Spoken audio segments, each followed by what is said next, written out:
자, 우리 옆에 분들과 다시 한번 인사하겠습니다. 오늘 정말 잘 오셨습니다. 자, 은혜 받기 원합니다. 예, 감사합니다. 이 자리에 참석한 저와 여러분들의 신년 가운데 주께서 허락하시는 평안과 기쁨이 함께 하시게 되시기를 주님의 이름으로 축복합니다. 자, 우리는 지난 시간 이 아론의 두 아들들인 나답과 아비후가 다른 부를 분향하다가 죽임을 당하는 이야기를 살펴보았는데요. 자, 우리는 바로 이것을 사랑의 부재라는 관점에서 살펴보았습니다. 자, 그러니까 하나님께서 사랑이시니 그분을 따르는 제사장도 역시 백성들을 아끼고 사랑하는 마음으로 무장해야 된다는 것이죠. 자, 이번 시간에는 그 뒤를 이어서 엘르아살과 이다말이라는 제사장 이야기를 살펴보려고 하는데요. 자, 우리가 지난 시간 말씀을 살펴본 것처럼 나답과 아비후가 집례하는 첫 제사부터 탈이 나지 않았습니까? 자, 그러자 모세는요, 아론의 남은 두 아들이 죽을까봐 염려가 되었나 봐요. 자, 그래서 이 엘르아살과 이다말에게, 나답과 아비후의 동생인 엘르아살과 이다말에게 제사장의 직무를 다시 한번 아주 상세하게 설명을 해줍니다. 자, 12절을 보니까 이런 내용이 있어요. 여호와께 드리고 남은 소제물은 지극히 거룩한 제물들이니 그것을 가져다가 제단 곁 거룩한 곳에서 먹어라. 자, 13절부터 14절을 보니까 여호와께 화목제나 속죄제를 드리고 난 이후에 제사장으로 몫으로 구분된 고기도 역시 거룩한 제물들이니 그것을 가져다가 정결한 곳에서 먹어라. 자, 그러니까 제사를 드리고 남은 이 고기들이 있다고 한다면 그것을 먹음으로써 제사가 다 완성이 되니까 너는 그것을 사명감을 가지고 죄다 어떻게 하라고 하고 있죠? 예, 먹어야 된다라고 이야기를 합니다. 자, 그런데 여기에서 사건이 발생합니다. 자, 우리 다 같이 16절 말씀 같이 한번 읽어볼게요. 16절 시작. 모세가 속죄제 드린 염소를 찾은즉 이미 불살른지라. 그가 아론의 남은 아들 엘르아살과 이다말에게 노하여 이르되. 자, 모세는 분명히 제사를 드리고 난 이후에 생기게 된 제물을 소중히 여기면서 그것을 먹으라고 했는데 이 엘르아살과 이다말이 그것을 어떻게 했습니까? 예, 보란 듯이 모조리 태워버린 것입니다. 자, 그래서 모세는 너무나 잔뜩 화가 나서 이들을 크게 책망하는데요. 자, 그 내용이 17절부터 18절 내용에 이게 다 담겨져 있어요. 아마 이 모세가 불을 뿜으면서 이야기할 수밖에 없었던 것은 그 이전에 나답과 아비후가 제사장에게 주어진 직무를 제대로 감당하지 못하고 죽임을 당했기 때문에 이 정말로 불을 뿜는 심정을 가지고 너희가 절대로 이렇게 하면 안 된다 하는 의미로 이 이야기를 한 것 같은데요. 우리 이야기가 나온 김에 한번 어떻게 책망을 하고 있는지 우리 17절, 18절 같이 한번 읽어볼게요. 시작. 이 속죄 제물은 지극히 거룩하거늘 너희가 어찌하여 거룩한 곳에서 먹지 아니하였느냐? 이는 너희로 회중의 죄를 담당하여 그들을 위하여 여호와 앞에 속죄하게 하려고 너희에게 주신 것이니라. 그 삐는 성소에 들여오지 아니하는 것이었으니 그 제물은 너희가 내가 명령한 대로 거룩한 곳에서 먹었어야 했을 것이니라. 자, 그래서 이제 많은 분들이 바로 이 장면을 보면서 크게 두 가지로 해석을 하는데요. 자, 먼저 첫 번째로는 하나님께서 주신 제물은 다 너무나 거룩한 것인데 너희가 어떻게든 그것을 더 먹으려고 해야지 왜 이것을 소중히 여기지 않았느냐는 질책으로 해석을 하고요. 자, 두 번째로는 너희들이 제물을 먹음으로써 희생 제사가 하나님께서 명령하신 그대로 완성되는 것인데 어찌하여 내 마음대로 그 순서를 건너뛰었느냐는 책망으로 해석하곤 합니다. 자, 그러나 제가 늘상 이야기하지만 우리가 성경을 묵상할 때는 우리들이 읽고 싶은 대로 읽는 것이 아니라 전후 문맥의 흐름을 좀 따라가야 되는데요. 6절을 보면 모세가 엘르아살과 이다말에게 간곡한 어조로 당부하는 내용이 있는데요. 우리는 바로 이 장면을 좀 제대로 이해해야 될 것 같아요. 자, 우리 6절 말씀 같이 한번 읽어볼게요. 6절 말씀 천천히 한번 읽어볼게요. 시작. 모세가 아론과 그의 아들 엘르아살과 이다말에게 이르되 너희는 머리를 풀거나 옷을 찢지 말라. 그리하여 너희가 죽음을 면하고 여호와의 진노가 온 회중에게 맺힘을 면하게 하라. 오직 너희 형제 이스라엘 온 족속은 여호와께서 치신 불로 말미암아 슬퍼할 것이니라. 자, 이것은요, 뭐 복잡하게 쓰여져 있지만 엘르아살과 이다말이 자신의 형들이 죽었다라는 이유로 인간적인 연민에 빠져서 지나치게 슬퍼하지 말고 오로지 제사장 직무에 더더욱 최선을 다하라는 것인데요. 자, 그러니까 너희가 만약 개인적인 감정으로 인해서 슬픔으로 인해서 도취되어 제사장의 직무를 소홀히 여긴다고 한다면 너희뿐만이 아니라 이스라엘 백성들이 생명을 누리지 못하게 될 테니 개인적인 감정보다 제사장으로서의 직무에 충실해야 된다는 것입니다.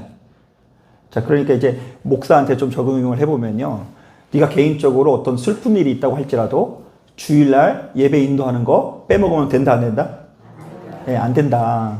너희가 슬프다고 해서 오늘은 예배 드릴 기분이 아닙니다, 그냥 돌아가십시오, 이러면 이것이 엄청나게 큰 죄가 될 수 있으니 그렇게 충성을 다하라는 이야기를 하는 거예요. 자, 그런데 방금 전에 바로 이런 당부를 한 모세가 엘르아살과 이다말이 제사를 드리고 남은 고기들을 모조리 태워버리는 모습을 보면서 어떤 생각을 했을 것 같아요? 아마도 이런 생각을 했을 거예요. 야, 이 녀석들이 정신을 못 차리는구나. 이 녀석들이 자기네 형들이 죽었다는 이유로 슬픔에 도취되어 제사장의 직무를 완전히 제쳐두고 있구나. 자, 엘르아살과 이다말이 이렇게 하다가는 지들 형들처럼 죽임을 당하거나 이스라엘 백성들도 역시 제대로 된 성막이 세워지기도 전에 죽임을 당할 것이 분명하다. 자, 그렇기 때문에 모세는 엘르아살과 이다말에게 아주 따끔하게 충고를 하고 책망을 하는 것입니다. 자, 그러자 이 말씀을 보니까 참 좀 애처로운 마음이 들기도 하는데요. 이전에 나답과 아비후가 죽는 모습을 바라보던 그들의 아버지 누구요? 아론이 화들짝 놀래가지고 모세에게 굉장히 중요한 이야기를 하게 됩니다. 자, 그러니까 여러분 잘 생각해 보세요. 나답과 아비후가 지금 죽는 것을 이 아론이 지켜봤잖아요, 그죠? 근데 그때 한마디도 할 수가 없었어요. 자신의 아들이 자신이 보았더라도 이 하나님 앞에 온전한 모습이 아니었기 때문이에요. 자, 그런데 이랬던 이 아론이 그 남은 두 아들을 책망하는 모세 앞에서 어떤 이야기를 하는지 우리 19절 말씀 같이 한번 읽어볼게요. 시작. 아론이 모세에게 이르되 오늘 그들이 그 속죄제와 번제를 여호와께 드렸어도 이런 일이 내게 임하였거늘 오늘 내가 속죄 제물을 먹었더라면 여호와께서 어찌 좋게 여기셨으리요. 자, 이게 무슨 말일까? 이게 좀 번역상으로 볼 때 의미가 확 다가오지 않죠. 그래서 제가 좀 더 쉬운 번역으로 한 경 옮겨왔는데요. 들어보세요. 방금 전에 나의 아들들이 속죄제와 번제를 드리는 과정에서 하나님을 욕되게 하여 죽임을 당했는데 바로 이렇게 죄스럽고 염치 없는 상황에서 우리가 어떻게 하나님께서 주신 것을 마냥 기쁘게 먹을 수 있겠습니까? 여러분, 물론 지금 이 아론이 어떤 의도를 가지고 이렇게 말한 것인지 우리는 정확하게 알 수는 없습니다. 자, 어쩌면 지금 눈앞에 죽임을 당한 이 나답과 아비후처럼 엘르아살과 이다말도 죽임을 당할까봐 이렇게 아버지로서 방어를 해준 것일 수도 있고요. 또 어쩌면 그들이 정말로 하나님께 죄송한 마음으로 모든 예물들을 거절했을 수도 있습니다. 자, 그러나 분명한 것은 바로 이 이야기를 듣고 있었던 모세도 아론의 말에 크게 공감했다라는 것인데요. 자, 여기에 담긴 메시지는 이렇습니다. 자, 잘 들으세요. 제사장은 하나님 앞에 스스로를 작게 여기는 마음이 있어야 한다. 제사장은 스스로의 죄와 허물을 뉘우치고 반성하는 마음을 갖지 못하면 잘못된 길로 갈 수밖에 없다. 그러므로 하나님께 면목이 없어 그분께서 주신 것을 참아 먹지 못하는 저 마음이, 저 고백이 참으로 귀하다. 저는 바로 이 모든 가르침들을 은혜에 이끌려 사는 법이라고 정의를 하는데요. 자, 여기에서 은혜는 우리가 잘 아는 것처럼 하나님께서 당신의 백성들에게 값없이 베푸시는 선물이라는 뜻인데요. 자, 예수 믿는 우리들은 바로 이 은혜로 살아야 한다라는 이야기입니다. 사실 여러분 예수 믿는 우리들은 평상시 은혜라는 말을 참 자주 사용하지 않습니까? 자, 그런데 그렇게 자주 사용하는 것에 비해서 많은 분들이 은혜라는 말을 참 오해하는 경우가 많은데요. 어떤 분들은 목사가 전하는 설교가 크게 공감이 되거나 감동스러운 부분이 있으면 돌아가면서 뭐 받았다고 해요? 예, 좀 빈말이라도 그렇게 얘기해 주셨으면 좋겠어요. 이제 그렇게 얘기해 주신 분이 있고요. 또 어떤 분들은요, 예배 때 갑작스럽게 엄청나게 눈물이 쏟아지는 현상을 경험하게 되면 아, 오늘 예배 때 은혜 받았습니다라고 이야기합니다. 자, 그리고 또 어떤 분들은요, 오늘 드린 예배가 지루하지 않고 한바탕 신나게 웃고 가면 좌우지간 그 내용이 어떤 내용이든 간에 아, 오늘 너무 은혜로웠다고 이야기를 하기도 하고요. 심지어 제가 이런 얘기도 들은 적이 있어요. 그 임영웅 콘서트가 그렇게 은혜롭다면서요. 거기 가신 분들이 막 눈물의 회개 막 그런 거를 보이고요. 막 참회의 위로를 받고 좌우지간 그 은혜가 아주 충만한 콘서트라고 하더라고요. 자, 그런데 우리가 이렇게 은혜라는 말을 무분별하게 사용하지만 만약 은혜가 하나님께서 우리에게 값없이 주는 선물이라는 뜻이 담겨져 있다면 은혜라는 말 안에는요, 크게 두 가지 신앙 고백이 담겨져 있어야 돼요. 자, 한번 따라해 보겠습니다. 나는 하나님 앞에서 엄청난 죄인입니다. 여러분, 우리 자기 잘난 맛에 살아가는 사람들 많이 있잖아요. 그죠? 아, 내가 너무 잘났고 거울에 비친 내 모습이 너무 아름답고 이뻐요. 그런데 하나님께서 허락하시는 성령의 눈으로, 그 성령의 감동으로 나를 지켜보니까 내가 어떤 존재라고요? 하나님 앞에 엄청난 죄인입니다. 이런 고백이 담겨져 있는 게 은혜고요. 또 한번 따라하겠습니다. 하나님께서 이런 나를 포기하지 아니하시고 끝까지 사랑해 주셨습니다. 이게 은혜라는 거예요. 그렇다고 한다면 예수 믿는 우리들이 은혜 있는 사람이 되어갈수록 바로 이 같은 신앙의 고백들이 서로 연동이 되면서 시너지 효과가 나와야 하는데요. 일단 기도하면 기도할수록 내 자신이 얼마나 허물 많고 부족한 사람인지를 가면 갈수록 알아야 하고요. 그리고 바로 그것을 깨닫고 보니 내가 지금껏 이렇게 좋은 것을 누리고 있다는 것에 감사한 마음을 가질 수 있어야 하는 것입니다. 그러니까 매번 나보다 잘 나가고 대단한 사람을 부러워하면서 나는 왜 저기에 이르지 못했을까? 그때 왜 이런 선택을 했을까? 이렇게 후회하는 것도 중요하지만 일단 지금 당장 내가 누리고 있는 것은 내가 지금껏 살아온 삶의 수준에 비해서 너무나 놀라운 것이다. 진짜 하나님께서 나를 붙잡아 주신 덕분에 내가 이렇게 깨지지 않고 죽지 않고 이만큼이나마 누린다라는 감사의 고백이 있을 수 있어야 한다는 거예요. 또한 내가 기도하면 기도할수록 내 자신이 얼마나 허물 많고 부족한 사람인지를 깨닫게 되면서 타인을 대하는 태도가 바뀌어야 되는데요.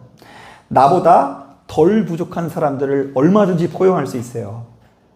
내가 제일 부족하고 못났다라는 생각이 들면서 나보다 덜 부족한 사람들을 얼마든지 포용하게 되고, 그 이전에는 불화살을 막 날리고 그리고 막 공격 태세로 막 교묘하게 무엇인가가 왔다 갔다 거리는 사람일지라도 이제는 하나님의 은혜로 훨씬 더 넓고 깊은 사람으로 거듭나야 되는 것입니다. 자, 그러니까 여러분, 예수 믿는 우리들은요, 내가 조심해야 되는 게 있는데요. 우리가 조심해야 되는 게 있는데, 내가 남들보다 기도를 훨씬 더 많이 한다고 해서 하나님께 쓰임 받는다고 생각을 해서는 안 됩니다. 내가 뭐 특별히 남들보다 더 훌륭한 종이어서 사랑받고 있다라고 생각해서는 안 돼요. 그런 마음으로 하다 보면 분명히 시작할 때는 하나님의 일이었는데 끝나고 보면 그게 나의 일이 되어 있을 소지가 굉장히 높아요. 또한 내가 남들보다 훨씬 더 대단한 권세와 능력을 가질 때에 큰 일을 행할 수 있다라고 생각해서는 안 돼요. 여러분, 우리 하나님께서는 이미 돈이 많으신 분이십니다. 이미 권세와 능력이 많으신 분이십니다. 그런 하나님 앞에서 우리가 가지면 얼마나 갖고 얼마나 힘세면 얼마나 힘쓸 수 있다고 그런 자세로 살아가겠습니까? 자, 여러분, 큰일은요, 내가 가진 권세와 능력이 아닌 하나님의 은혜로 무장할 때에 이루어낼 수 있음을 기억해야 된다는 것입니다. 실제로 성경에는 바로 이와 같은 메시지가 곳곳에서 나오는데요. 자, 먼저 사무엘상 15장을 보면 이런 내용이 나옵니다. 자, 말씀을 보니까 선지자 사무엘이 사울왕을 책망하면서 이렇게 말합니다. 왕이 스스로 작게 여길 그때에 이스라엘 지파의 머리가 되지 아니하셨나이까. 자, 사울이 어떤 때에 왕이 됐다고요? 스스로를 어떻게 여길 때? 작게 여길 때. 그러니까 사울이 이스라엘을 다스리는 왕이 된 비결은 순전히 그의 겸손 때문이었다라는 것인데요. 자, 이른바 하나님 앞에 겸손한 마음을 갖는 것이야말로 왕이라는 존재가 가지고 있어야 되는 핵심 덕목이라는 것입니다. 자, 그런데 바로 이 말씀이 특별한 이유는 이스라엘 안에서 왕과 선지자와 제사장은 모두 다 기름 부은 자로 여겨졌기 때문입니다. 자, 우리나라 말로는, 언어로는 왕이든 선지자든 제사장이든 좀 다 다르잖아요. 그죠? 자, 그런데 그들의 언어적인 특성에 의하면, 문화적인 특성에 의하면 왕이든 선지자든 제사장이든 비슷한 의미예요. 하나님께 무엇을 받은 자라고요? 기름 부음 받은 자. 하나님의 거룩한 뜻과 섭리를 수행한 사역자로 부름을 받았다라는 것인데요. 자, 그렇다고 한다면 왕이든 선지자든 제사장이든 간에 우리가 보다 거룩한 직무를 감당하기 위해서는 그 무엇보다 하나님 앞에서 자기 자신을 작게 여기는 것이 그 무엇보다 중요하다라는 것이죠. 여러분, 신명기 8장에도 이와 비슷한 이야기가 나오는데요. 하나님께서는 이스라엘 백성들이 약속의 땅에 들어가기 전에 무려 40년 동안이나 광야에서 생활하게 된 이유를 이렇게 말씀하십니다. 한번 들어보세요. 내 하나님 여호와께서 이 40년 동안에 내가 광야길을 걷게 하신 것을 기억하라. 이는 너를 낮추시며 너를 시험하사 내 마음이 어떠한지 그 명령을 지키는지 지키지 않는지를 알려 하심이라. 너를 낮추시며 너를 줄이게 하시며 또 너도 알지 못하며 내 조상들도 알지 못하던 만나를 내게 먹이신 것은 사람이 떡으로만 사는 것이 아니요 여호와의 입에서 나오는 모든 말씀으로 사는 줄을 내가 알게 하려 하심이니라. 자, 그러니까 우리는 광야를 꼭 벌받은 장소로만 기억하잖아요. 그죠? 그들이 뭘 안 해서, 그들이 순종하지 않아서 하나님 앞에서 좋지 못한 태도를 보여서 어쩔 수 없이 가게 된 지옥 같은 장소가 광야라고 기억합니다. 자, 그런데 우리 하나님께서는요, 아주 특별한 목적을 가지고 그 광야라는 장소를 이스라엘을 위해서 구분하셨다고 하는데요. 이른바 이스라엘 백성들은 바로 그곳에서 무려 40여 년을 살면서 낮아지고 겸손한 태도를 배우고 소유하게 되었다는 것입니다. 또한 바로 그 장소에서 사람이 떡으로만 살아가는 존재가 아니라 하나님의 말씀으로 살아가야 하는 겸손한 존재로 거듭나게 되었다라는 이야기를 하고 있어요. 여러분, 그런데 이것은 이스라엘 백성들뿐만이 아니에요. 지금 내가 왜 이렇게 어려울까? 지금 내가 왜 이렇게 고생만 할까? 그런데 많은 사람들이 그런 이야기를 하면은요, 맨날 생각하는 게 내가 벌 받았구나. 뭔가 온전하지 못했구나. 내가 지금 무엇인가 잘못해서 이렇게 지옥과 같은 장소로 떨어졌구나. 이렇게 이해하시는데요. 사실은 지금 우리가 거하고 있는 그 고통과 괴로움이 우리를 낮추시고 우리를 겸손케 하시길 원하시는 하나님의 작품이요 섭리일 수 있다는 것입니다. 그래서 지금의 이 가난이 오히려 나를 하나님 안에서는 더욱더 풍부하게 하는 경우가 많이 있고요. 지금 이 고난과 아픔이, 이 육체의 약함이 사실은 다른 사람들의 강함을 꺾을 수 있는 너무나 놀랍고 대단한 도구가 되어지는 경우가 많이 있더라고요. 그래서 가만히 보면 그 왕년의 목사님들 중에 그 왕년에 깡패였던 분이 왜 이렇게 많은지 모르겠어요. 그 교회사 역사를 보면 왕년에 다 놀았대. 그 깡패였대요. 근데 그도 그럴 만한 것이 이 세상에서 이렇게 정말로 밑바닥까지 한번 경험을 해보고 나니까 그때 진짜 나는 별게 아니고 우리 하나님이 전부이구나, 이것을 배울 수도 있겠다라는 생각이 들어요. 여러분, 오늘 우리가 읽은 본문도 사실은 바로 이것과 동일한 메시지를 전하고 있습니다. 성경은 나답과 아비후가 죽은 이후에 모세와 아론의 대화를 통해서 왕 같은 제사장으로 부름을 받은 우리들이 어떤 자세와 태도를 가지고 있어야 하는지를 우리에게 샘플로 제시하고 있는데요. 제사장은 하나님 앞에 스스로를 작게 여기는 마음이 있어야 하고요. 스스로의 죄와 허물을 뉘우치고 반성하는 마음을 가지고 자신에게 주어진 직무를 임해야 한다는 것입니다. 그러므로 만약 본문에 나오는 엘르아살과 이다말이 하나님께 주신 것을 차마 면목이 없어서 먹지 못했다고 한다면 바로 이 마음이 너무나 귀한 마음이라는 이야기를 하는 것이죠. 여러분, 저는 수시로 교회를 나와서 예배드리는 여러분들의 마음이 그 무엇보다 은혜로 무장하길 바랍니다. 즉, 성령님과 교제하는 가운데 내가 하나님 앞에서 얼마나 부족한 존재인지를 알아야 하고요.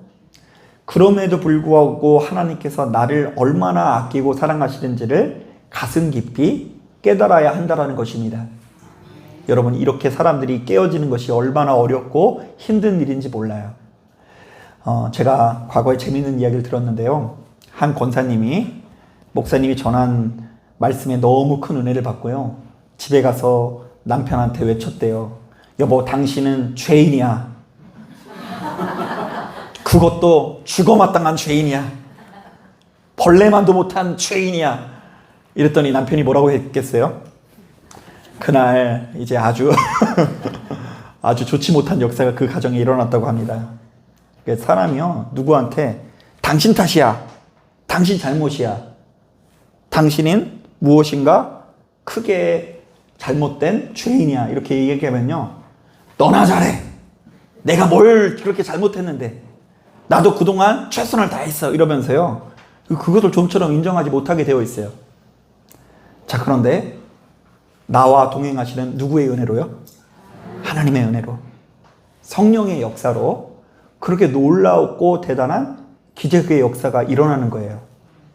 그래서 처음 신앙생활을 하신 분들 중에 그런 은혜를 경험하신 분이 많아요. 교회에 다니기 전에는 세상 내가 잘난 사람인 줄 알았는데, 교회에 와서 그냥 우리가 나도 모르는 사이에 천부의 의지 없어서 나 같은 죄인 살리신 그런 찬양을 부르다 보니까 내가 그 찬양에 나오는 진짜 죄인이라는 걸 깨닫게 되고, 저 십자가에 달리신 예수께서 예전에는 옆에 있는 권사님, 집사님 때문에 돌아가신 줄 알았는데 이제는 나 때문에 돌아가셨다는 것을 가슴 깊이 깨닫게 되는데, 바로 그것이 한 영혼이 살아나는 순간이요, 지옥과 같은 그들의 삶이 풀어져서 하나님과 친밀히 교제하는 가운데 천국을 누리게 되는 그 시작점이라는 것을 제가 깨닫게 되더라고요. 사랑하는 여러분, 바로 이런 말씀에 귀를 기울이시고 시간이 흐르면 흐를수록 진짜 나 자신의 작음을 알고 하나님의 크심을 발견해 나가실 수 있는 저와 여러분들이 되기를 주님의 이름으로 축복합니다. 자, 말씀을 정리합니다. 자, 우리는 지난 3주 동안 제사장 직분에 대해서 배웠습니다.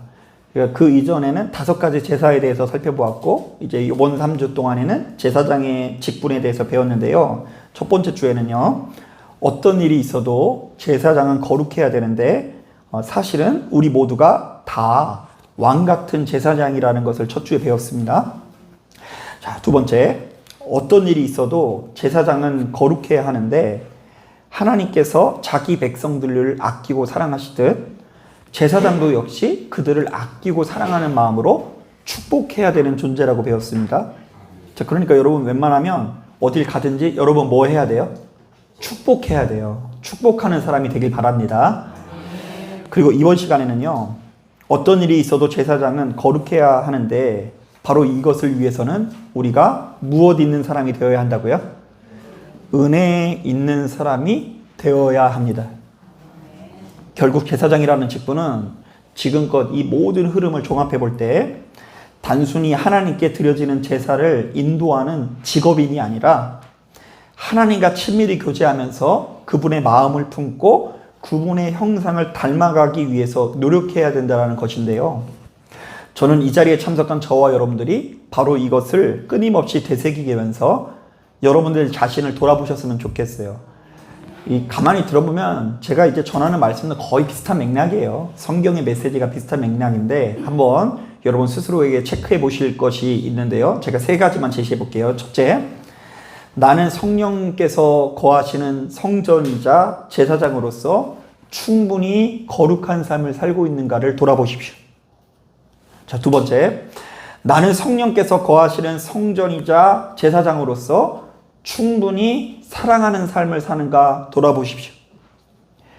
나는 성령께서 거하시는 성전이자 제사장으로서 충분히 은혜 있는 삶을 사는가 돌아보십시오. 혹시 겉으로는 은혜 받았다고 하면서 스스로의 공로에 도취되어 누구보다 교만한 모습은 아닌가를 돌아봐야 돼요. 여러분 이거 정말 조심해야 돼요. 가만히 보면 교회에서 이 사람 저 사람이 자기가 잘나서 뭐 받았다고 하는 사람은 많은데 스스로를 죄인이라고 고백하는 사람들이 좀 흔치 않을 수 있어요. 저 교회에는 왜 다 죄인은 하나도 없고 의인들만 있을까? 그러나 교회는 의인들의 모임이 아니라 누구의 모임이 되어야 한다고요? 죄인들의 모임이어야 돼요. 은혜가 그런 거라니까요. 그러니까 자기가 의인이라고 생각하는 사람은 은혜를 받을 수 없어요. 하나님께 뭘 받아도 그것을 보수로 여기고 삭스로 여길 겁니다. 은혜를 받는 사람은 스스로를 작게 여기는 자예요. 그래서 나를 지금 교만한 자인가, 은혜 있는 자인가를 돌아봐야 돼요. 그리고 이 모든 걸 종합해 볼 때 혹시 거울에 비친 내 모습이 하나님의 형상과 전혀 다른 모습인 것은 아닌가를 돌아볼 수 있어야 돼요. 하나님께서는 영광의 하나님이신데 나는 왜 이렇게 영광이 없지? 나는 맨날 열등감에 사로잡혀 있고 타인을 부러워하면서 꽁무니만 쫓아다니는 모습이지 왜 이렇게 영광이 없지? 그리고 하나님께서는 나를 위해서 대신 죽으시는 화목제물이 되시는데 왜 나는 이렇게 악기의 형상을 하고 있을까? 나는 예수님을 닮아가는 것이 아니라 어떻게 이렇게 한 사람의 무당과 같은 얼굴을 하고 있을까? 내가 믿고 있는 것이 사랑의 하나님 맞나? 그분과 친밀히 교제하고 있는 것 맞나? 한번 돌아볼 수 있어야 돼요. 자, 바로 그때 우리 모두가 왕 같은 제사장으로서의 삶을 능히 감당하고 하나님 안에서 시간이 지나면 지날수록 더 높은 수준의 평안과 기쁨을 누릴 수 있다는 걸 믿으시는 저와 여러분들이 되기를 주님의 이름으로 축복합니다. 자, 기도하겠습니다.